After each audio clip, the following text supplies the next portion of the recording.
Voilà. Et donc, j'ai le plaisir aujourd'hui d'accueillir Hélène, qui est médiatrice familiale et qui va nous donner des conseils sur comment est-ce qu'on peut gérer le confinement quand on est à la maison. Hélène, tu as la parole et je me mets Donc, en tu mets en silencieux. grand, c'est ça? Tu mets en voilà. OK. Eh bien, bonjour à tous. Moi, je me vois toujours tout le monde, hein. Je vois pas, c'est bon? D'accord. Bonjour à tous. Donc moi, je dis: «Je suis médiateur et pas médiatrice». J'utilise le terme québécois. Alors par contre, je suis, une femme, donc je suis pas médiateur sans e et je suis médiateur dans tous les domaines, pas uniquement familial, mais il se trouve que j'ai fait, les études et j'ai le diplôme d'état de médiateur familial, donc je suis médiateur donc voilà. Je vais vous parler quand même, donc ça risque d'être un peu décousu, hein, je me suis mis des idées et je voudrais vous parler de la médiation notamment et pour moi, le médiateur, c'est un professionnel de la communication. Or, je pense que quand on est confiné, quand on est dans un espace, réduit et que 24 heures sur 24, j'ai entendu l'autre jour à la radio une dame qui a dit, ben, ça lui était jamais arrivé, aussi longtemps avec ses enfants, son mari, voilà. Eh bien, il y a forcément des tensions. Étant, comment dire, rappelé que les conflits font partie de la vie. On n'est pas tous d'accord, on n'est pas tous pareils, c'est forcément différent. Donc, en médiation, donc ce que je vais dire, c'est qu'en médiation, pour moi, c'est valable d'une manière générale pour ça. Et après, à la fin, je donnerai des trucs plus spécifiques pour le confinement. La médiation, quelque part, c'est l'écoute. Moi, dans mon slogan, c'est s'écouter pour s'entendre.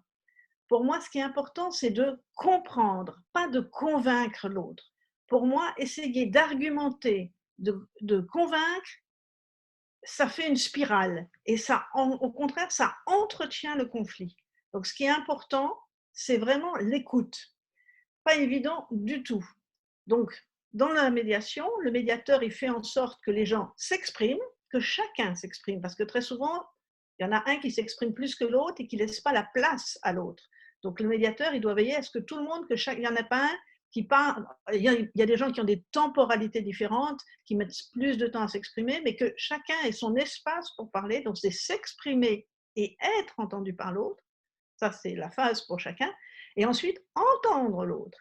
Et ça fait un bien fou, j'ai envie de dire. Ça apaise lorsque quelqu'un est entendu jusqu'au bout, sans être contredit, sans être interrompu, qui puisse s'exprimer. Donc, ce que je disais, c'est la différence convaincre. Dans un tribunal, on vient pour convaincre. On a l'article machin, on a une expertise, on a une enquête sociale, on a voilà. En médiation, on vient pour comprendre pourquoi l'autre, il n'est pas comme soi et pourquoi il ne fait pas ce que je veux. Pourquoi il a c'est l'altérité, disons, c'est l'autre. Et comment dire, donc moi je suis évidemment dans la systémie. Je pense qu'on ne change pas l'autre. Par contre, on peut éventuellement se changer un tout petit peu soi, des petits pas. Et dans toute relation, on est dans l'interaction. On est deux. Et c'est comme une ficelle. Et s'il y en a un qui tire, ben, l'autre il va tirer. S'il y en a un qui ne tire plus, eh ben, c'est tout mou. Et ben voilà. Donc, ce qu'il faut bien comprendre dans toute relation, pour que l'un puisse jouer, il faut que l'autre donne la réplique. On ne fait pas de relation tout seul. On peut évidemment avoir des conflits intérieurs, mais on ne se dispute pas de la même manière. Le problème, c'est l'autre. Et c'est ça qu'il faut bien comprendre, que chacun a sa part dans l'interaction et dans les conflits. Et ça, je dirais 80% des cas que je vois, les gens, c'est toujours de l'autre il n'entend rien, l'autre il comprend pas, puis avec lui on peut pas parler, puis de toute façon il n'écoute pas, machin. Mais soit, qu'est-ce qu'on fait? C'est la question à se poser. Et comme je dis toujours, dans la communication, il y a l'émetteur et il y a le récepteur. Ce qui compte dans un message, c'est pas ce que l'émetteur, quand il dit qu'il s'exprime, il faut que le message il soit entendu et compris par l'autre. Alors, je vais vous lire, entre-temps, on le voit beaucoup, je ne le sais pas par cœur, alors je le note et je le dis toujours en médiation, mais je trouve que c'est vraiment, pour moi, la communication. Entre ce que je pense, ce que je veux dire, ce que je crois dire, ce que je dis, ce que vous avez envie d'entendre, ce que vous entendez, ce que vous croyez comprendre, ce que vous voulez comprendre, ce que vous comprenez il y a au moins 10 possibilités de ne pas se comprendre. Ça, c'est Bernard Werber. Donc, c'est vraiment ça, parce que pour moi, le message, il faut qu'il passe au récepteur. Si le récepteur, il ne l'a pas entendu, eh ben, bon. Donc, dans un conflit, comment on parle à l'autre, c'est déjà important d'être entendu, de s'exprimer, mais c'est important que l'autre, il ait compris. Moi, le maître mot, c'est la compréhension. Et ce que fait le médiateur, en général, dans un cas simple, il y en a deux. Par exemple, moi, je fais beaucoup en succession. Il y a plusieurs personnes, évidemment des fratries, mais disons qu'il y a deux personnes. Eh ben, moi, je vais reformuler, je vais redire ce que l'une des personnes a dit. Et du coup, je fais une sorte de traduction. Je rends audible à l'autre parce que c'est ma voix, parce que c'est mes mots, parce que je ne dis pas tout à fait ce que la personne elle a dit. Moi, je dis, les gens souvent n'osent pas dire ce qui fâche. Moi, j'y vais, je mets les pieds dans le plat et puis la personne va dire, ah non, non, c'est pas ça que j'ai voulu dire. Donc, ça, la communication, c'est que l'autre entende et comprenne ce que chacun veut dire. Donc ça, c'est assez important. Ensuite, pour moi, mon principe de base en médiation, c'est chacun sa vérité. Et on n'est pas là pour savoir qui a tort ou qui a raison, mais on est là, je répète toujours la même chose, pour comprendre. Et dans ma salle de médiation, du coup, je l'ai réimprimé, j'ai ça qui me semble très parlant. Est-ce que vous le voyez bien? Donc, ça veut dire que par définition, chacun est légitime à penser ce qu'il pense. Il y en a un qui voit un 6, il y a l'autre qui voit un 9. Et le médiateur, il n'est pas là pour compter les points. Et du moment qu'on arrive à imaginer que l'autre, je ne dis pas qu'il a raison ou qu'il a tort, il est légitime de son point de vue à ressentir ou à voir cette vision. Et l'autre postulat du médiateur, c'est que le même événement est, j'ai envie de dire toujours ou très souvent, perçu différemment par chaque personne, parce qu'on est comme ça. Et j'ai envie de dire même souvent, par exemple, j'ai un couple face à un autre couple, eh ben, monsieur ou madame, du même côté, du même clan, si on peut dire, eh ben, il n'a pas la même perception. On ne fait pas bloc. On individualise.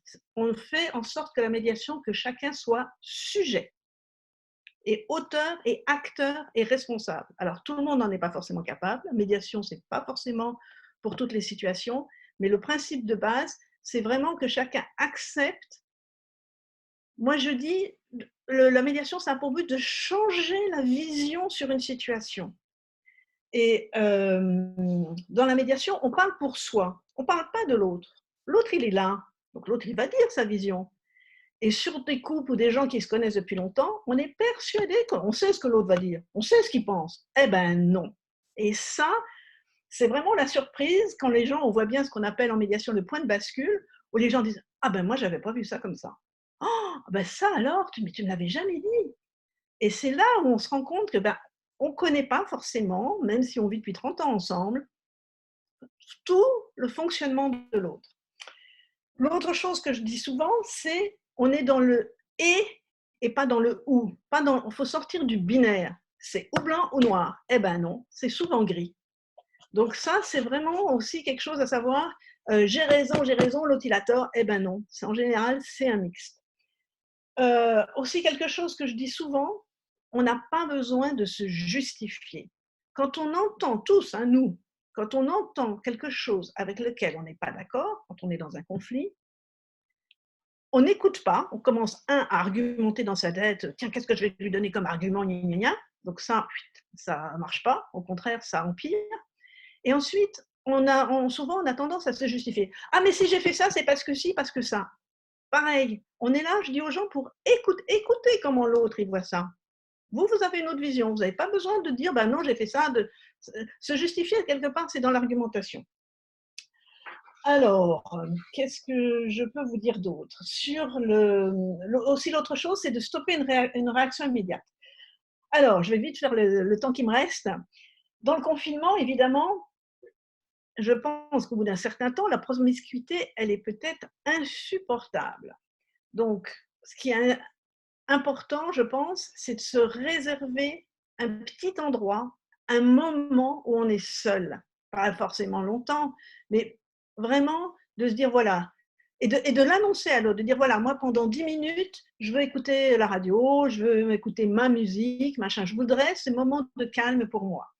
Et ce qui est important, donc avoir des moments ensemble et des moments séparés, même si on est dans un espace réduit.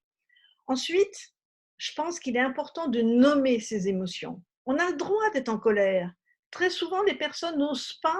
On est tout beau et tout gentil, je suis très bien, je fais des efforts et tout. Ouais, mais la cocotte minute, à un moment, eh ben, ça sort.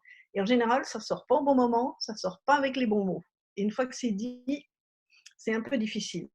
Donc dire, voilà, là, moi, je suis fatiguée, là, j'ai besoin de mes 5 minutes.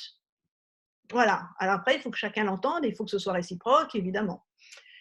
Dire aussi quand il y a l'escalade, que ça ne va pas, de dire pousse, hein, comme les enfants, pousse. Là, moi, j'ai besoin de 2 minutes où je vais dans une autre pièce. Là, c'est insupportable pour moi ce que tu me dis.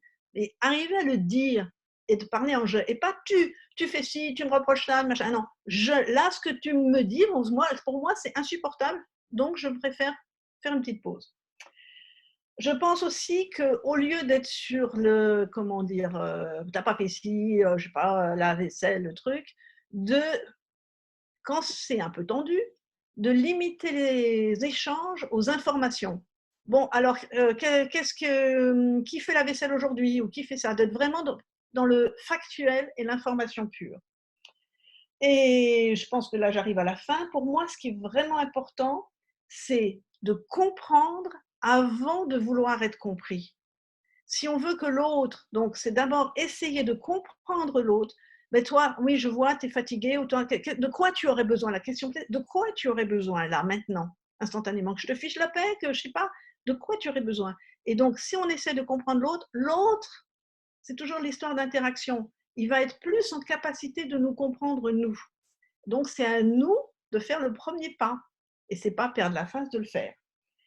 Voilà, je crois que j'ai épuisé mon temps.